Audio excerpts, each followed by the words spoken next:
This is the Practical Homeopathy Podcast, episode number 98 with Joette Calabrese. This is Joette Calabrese, and I'd like to welcome you to the Practical Homeopathy Podcast. Women and men worldwide are taking back control of their family's health and learning how to heal their bodies naturally, safely, and effectively. So, if you're hungry to learn more, you've come to the right place. Stay tuned as we give you the tools and the inspiration you need as I share my decades of experience and knowledge using this powerful medicine we call homeopathy.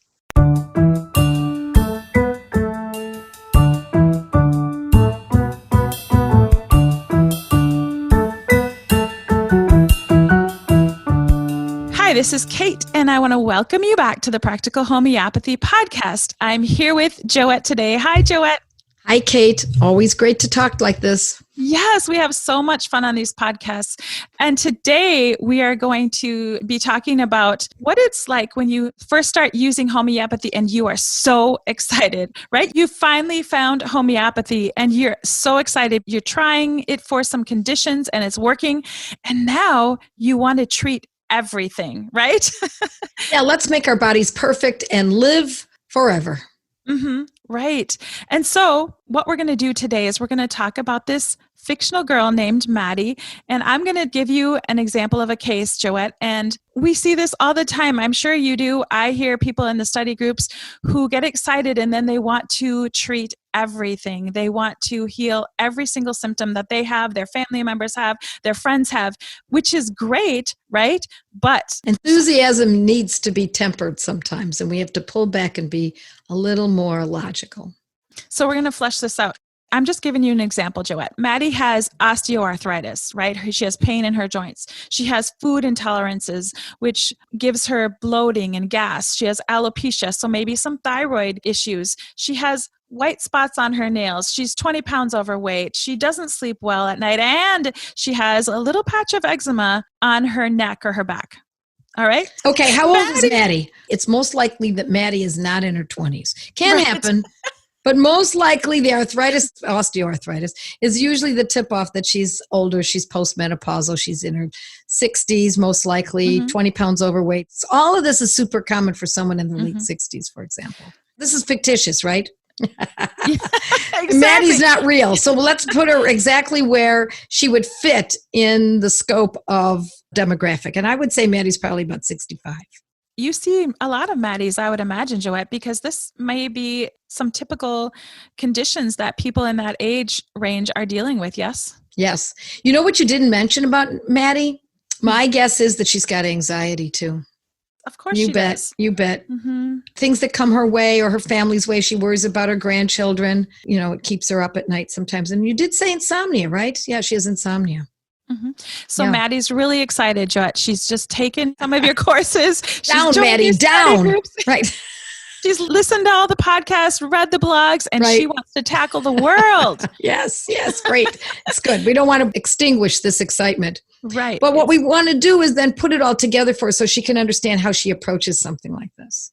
And Maddy's dog has a tick disease. We could go on and on, right?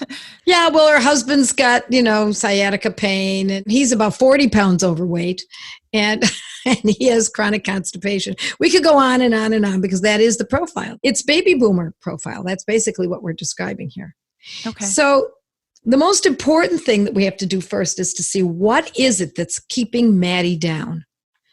Is it the alopecia? In other words, if her hair is so thin that she looks like she has almost no hair, she's starting to wear a wig, then by all means, that's really important to her. That's going to change everything for her, especially for a woman. That is a big deal for a woman. But if we're talking about alopecia in which, her hair's falling out a little bit too much and it's thinner, it's not the same as it was when she was in her 20s, of course, whose anything is the same as when we were in our 20s. So if it's just a mild case, then we can put that on the back burner for now. It's just not as important. And it might fall into the category, like you said, could be thyroid. We don't know that. She's not gotten tested, and we never treat just because we suspect there could be a thyroid problem. We really do want a diagnosis. Whether it's a diagnosis from a conventional doctor, which is what I urge folks to do, or it's your own diagnosis, meaning I've got a fever. I don't need a diagnosis to be told I've got a fever. Sometimes it's obvious and we can make our own decisions. Or my joints ache and it's probably arthritis because that's the definition of arthritis. So getting back to the alopecia, I would put that on the back burner. But she also has arthritis, and we're going to assume that it's not rheumatoid arthritis. It's too big of a category to tackle on something like a podcast. But osteoarthritis is, of course, super common in women postmenopausal, especially in their 60s. So now that all depends, too. Is this osteoarthritis absolutely over the top for her? Are her knees very painful? Does she have to flip around in bed trying to get comfortable because her hips ache? Is she so stiff in the morning that she can barely walk, get out of bed, and she can limber up, but there's still no real comfort? So I would give it on a scale of 1 to 10. Let's say her sufferings from this arthritis are maybe around a 6. That's pretty significant. Joette, you bring up a really good point, that number rating system, 1 to 10, 10 being the most severe. That's important, right? As we're going through these conditions, to assign it a number? Well, it's important to assign a number so that the person who's taking the case has something from which to springboard when they review the case in 2 months. And I had someone respond to me the other day. She said to me, I hate that number system because it's so subjective, but that's exactly why it's valuable. The only person who can report on it is the person who's experiencing it. Unless you're reporting on a dog or, a baby or someone who's unconscious, then you can give it a number based on your observation. But your own personal subjective number is very valuable because when we compare it, we're going to be comparing it back to that subjective person's take on it.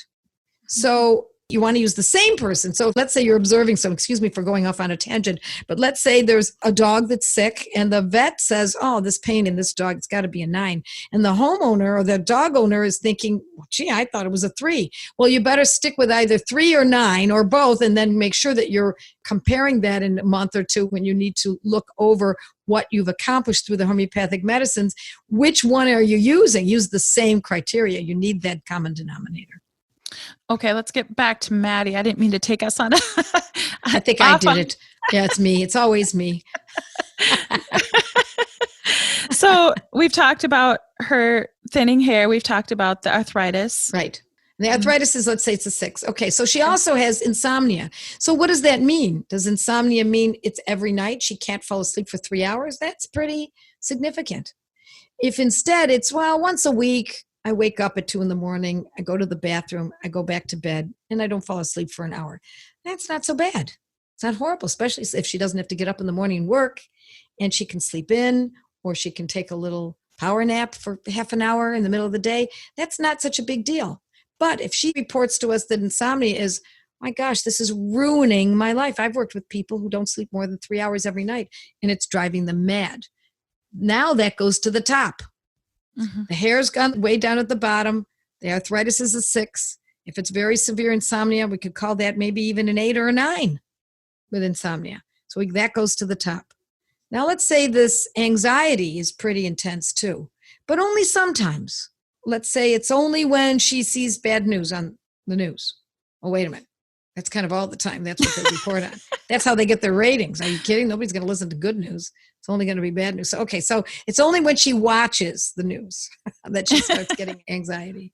But she can control it, is my point. Let's say she can control it by simply staying away from those kinds of things, or reading things online, or news reports that are a little bit more lighthearted or more positive. So we could maybe put that off to the side. But let me also point out, when I'm looking at insomnia and anxiety, both of those are often central nervous system. So already we're starting to clump 2 possibilities together. Mm-hmm. They could be possibly one medicine that would kill 2 birds with 1 stone.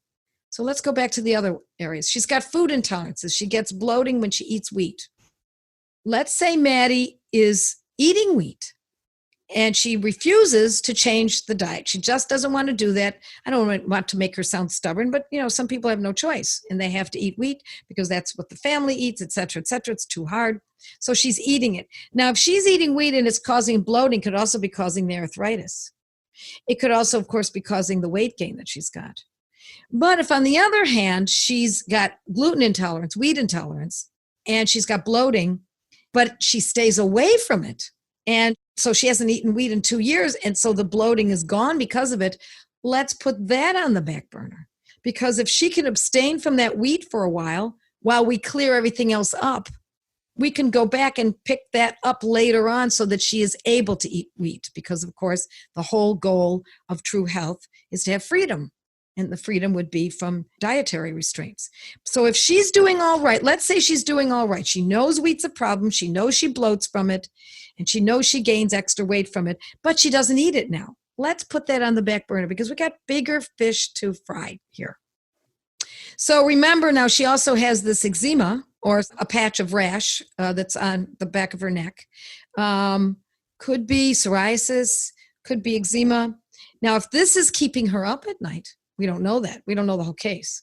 If this is keeping her up at night and that's the cause of the insomnia, then we've got something to consider here because we've got medicines that will cover not only the itching at night, but also insomnia. So that could be covered. And so what I'm doing when I'm taking this case, I'm writing down all my medicines, all the possible medicines. So depending on how severe they are, and then we edit. It's like writing a novel. We want to be wordsmiths. We want to get it precise, as tight as we can. We don't want to just add it all up and just throw it at this person so that Maddy can take just about anything, a medicine for every specific condition. That's sloppy work, and that's not what we're looking for. Joette, that's what I was going to ask you. I think that's a tendency when we first learn about these protocols and learn about homeopathy is we write down this huge list of conditions and then we want to take a medicine for each one of those. And you're saying that that's not exactly how to approach it. It's a good way to start structuring your thinking. You're not going to actually use all these medicines that you're writing down. In fact, that is absolutely the opposite of what we're doing. Instead, what we're doing is wordsmithing. We're choosing medicines just like we choose words in writing a novel. We choose them as carefully as we can, but we throw all the ideas out. There are no bad ideas, so to speak, but all we're doing is laying it out so we can look at it so we don't forget our train of thought. But then we go back and we choose one word, for example, when we're writing, that will cover many concepts, or one word that deeply represents the feeling that you're trying to portray as the author.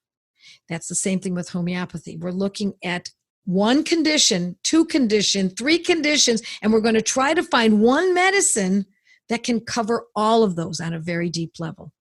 So let me give you an example. When we talk about insomnia, and let's say that rash is itchy, and it does wake her, or let's say it doesn't even wake her, it's just a very itchy rash. It's really maddening. But if it wakes her, this puts this remedy that I'm thinking of in a clearer light, and that is Coffea 200. So that's a medicine that we use specifically for three of the conditions that Maddy has. One is insomnia. It's a great medicine for wakefulness. It's a great medicine for not falling asleep. It's a great medicine for itchiness, especially itchiness that might attend at night. And it's also a great medicine for anxiety. We've just killed 4 birds with one stone with one medicine. So instead of giving Ignatia for anxiety and Thea for sleep, et cetera, and going all the way down the line, we're going to use one medicine. Even though I've written all those other ones down as possibilities, we come up with one medicine. And as we're writing these medicines down, it's becoming clearer and clearer. Coffea might be the one that will cover all 4. In fact, if we crack open our Materia Medica, we will find that that's exactly what Coffea has the ability to do. So by killing those 4 birds with one stone, we've got something that can address all 4 of those conditions. So, Joette, as you were talking about this, I was looking at the list and I was thinking that also we could possibly say that the food intolerance and that patch of itchy skin and the sleep and the arthritis might all tie into a medicine as well. Yes, absolutely. Absolutely. So that is something that we want to very seriously consider. So we've written that down. We write down the medicines that are specific for food intolerances. For example, Bovista might be one. Calcarb could be another. Lycopodium could be another. There are many. Carboveg could be another. And those are all remedies that we want to potentially consider for food intolerances, especially to wheat. But we haven't gotten that far. We don't know that much about her, but we're definitely going to write that down because it is clearly a part of this picture. And don't forget, she has those white spots on her nails also. Right. Well, we'll go back to how we're going to kind of tie this all together, but the white spots on the nails is something that a lot of people like to use as, well, that means it's a zinc deficiency or magnesium deficiency or this or that. In homeopathy, at least the way that I look at it, we don't look at it from that point of view. I want to look at what is a pathology. I don't see white marks on nails as a pathology. It's not causing pain. It's not disrupting her life. It's not big enough. It's something that will possibly inadvertently melt away by changing some of these other conditions so that they become less of an issue. And yes, it could easily be something to do with her mineral uptake, which we already know could potentially be a problem because she's got food intolerances. And when you have food intolerance, then the gut is off and many satellite conditions fall to the wayside once that's cleared up. So now we've also got the possibility of, I put the food intolerance away for a while, but you bring up a very important point, and that is that maybe we want to keep this food intolerance as something important. You know, a lot of times people don't even report to me that they have a food intolerance because they've been not eating wheat or dairy or soy or anything, corn, or so many foods for so long that they've practically forgotten that they can't eat foods. And I still consider that a food intolerance because, again, we want to be able to eat anything. I don't suspect that you should eat just anything, but we want you the freedom to be able to do so.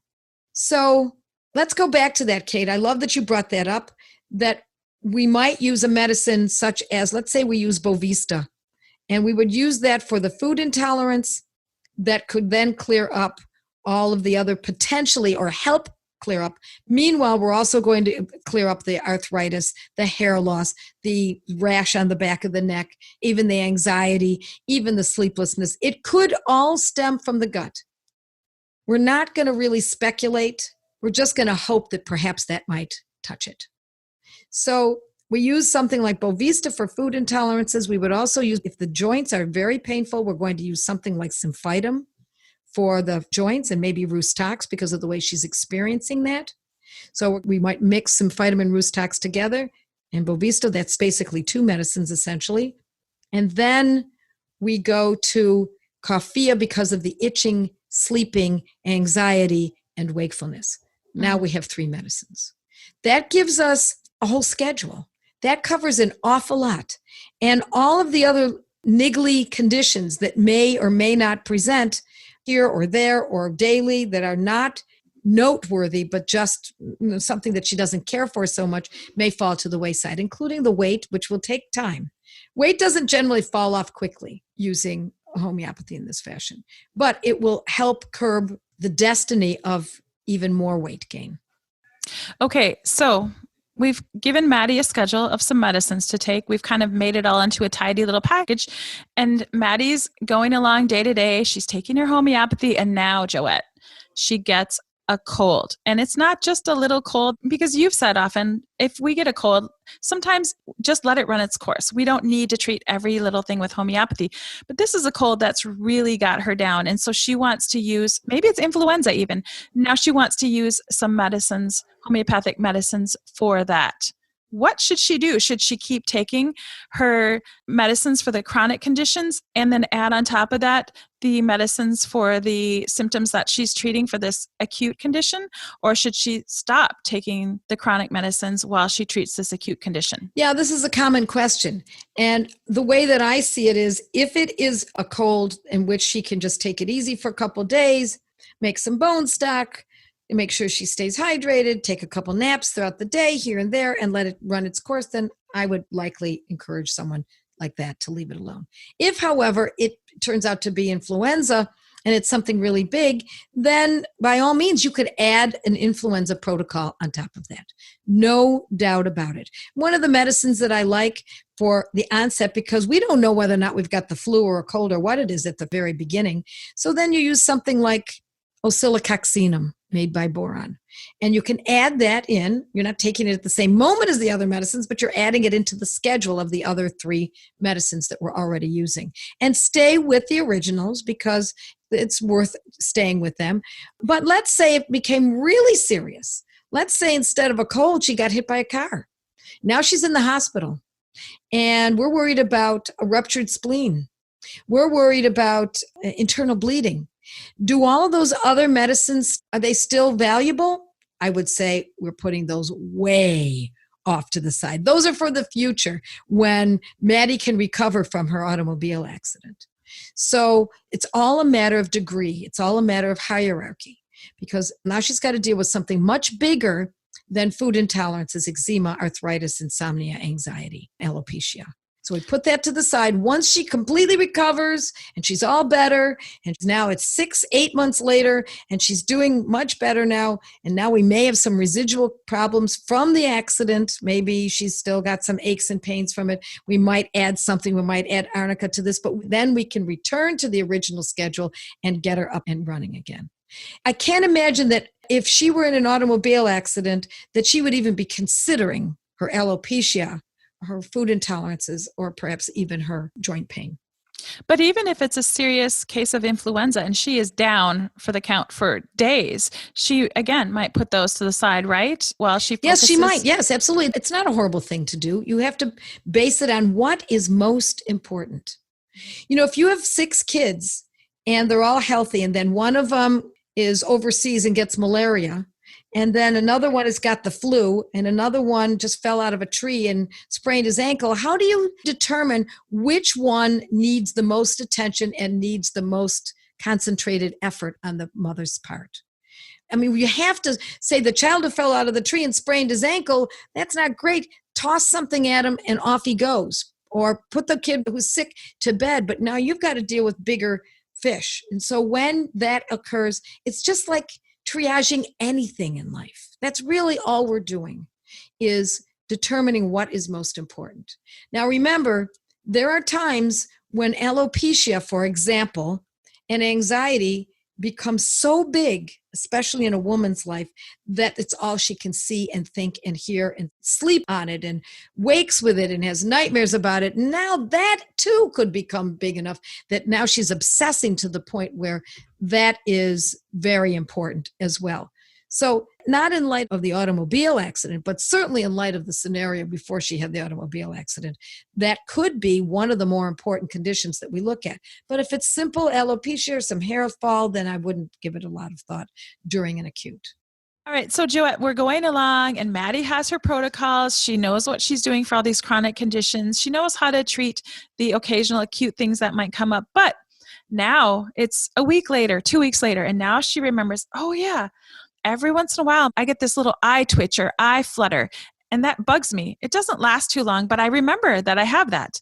And I've just learned from your courses something that might help that. And then another couple of days later, I remember, yes, oh my gosh, my feet, they get these cracks. It's now dry, it's winter. And then a week later, she remembers, oh my goodness, these hangnails are really bugging me. There must be some cell salt that I can take for these hangnails. So all these little conditions, this happens to me. I'm not getting on anyone because of these things happening, and they think about it and how can we deal with this homeopathically, because it's happened to me when I consult with you. I present all of these things, and then a week, 2 weeks later, a month later, new things come up, or I remember things that I didn't talk to you about. And now I'm thinking, now what should I do for that? So what do you advise to Maddy? Well, what happens is, because we know that certain homeopathic medicines can approach those issues, and that's all taught in the Gateway to Homeopathy course. For example, Mag-Phos is known for eye fluttering or muscle twitching and that kind of thing. And cracked skin is really greatly addressed by using kelp floor, etc. So we can't help but want to treat that. But that's too many medicines. It's far too many. You can use those medicines for those conditions if that's all you're treating. But you've got bigger fish to fry, Maddy. Stick with the medicines that you need right now, even if you never had that car accident. If you've got very achy joints that are quite painful and you're flipping around in bed from it and your skin is driving you nuts in the middle of the night and you can't sleep and you have anxiety, let's work with the things that are the most prominent. Because by doing so, and the food intolerances, etc., by doing so, we may find that those little issues will fall away. And in fact, not only may we find that, it often happens that way. So, Joette, we've talked about a lot of conditions for our Maddy and talked about how she could go a number of different ways. Can you take all this information and bring it all together and wrap it up in a nice package? Sure. So one of my favorite words in Italian is sprezzatura. I talk about it a lot. It means that what appears to be nonchalant, kind of a way of concealing all the art that comes behind something, behind what someone does or what someone says or how they appear, seems to be without effort, almost without thought behind it. Yet, it's very elegant and gorgeous in the end. So sprezzatura is what we're looking for. All the work that you put into it, what we want it to do is to be refined in the end with that beautiful, simple schedule of only a few medicines, perhaps only even one, but sometimes more often than not 3 or 4 medicines that encapsulates the entire person as much as we can in those areas that they need the most help. So Leonardo da Vinci said it best. Simplicity is the ultimate sophistication. As I hope you know by now, on my blog, podcasts, and Facebook Live, I offer as many protocols for simple conditions as I can, for free, without affiliates or advertising. But let me be clear, when it comes to more complex conditions, it's key that you learn how to use these medicines properly. I want you to be well trained. So I save discussions of the more involved methods for my courses, in which I walk students through each method with step-by-step training. I hope listening to this podcast has inspired you. With the proper training, you too can nurture and protect the health of your family and loved ones with practical homeopathy. You just listened to a podcast from practicalhomeopathy.com, where nationally certified homeopath, public speaker, and author Joette Calabrese shares her passion for helping families stay strong through homeopathy.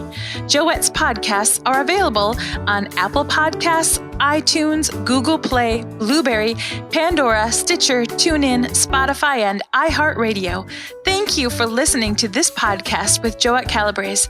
To learn more and find out if homeopathy is a good fit for your health strategy, visit practicalhomeopathy.com.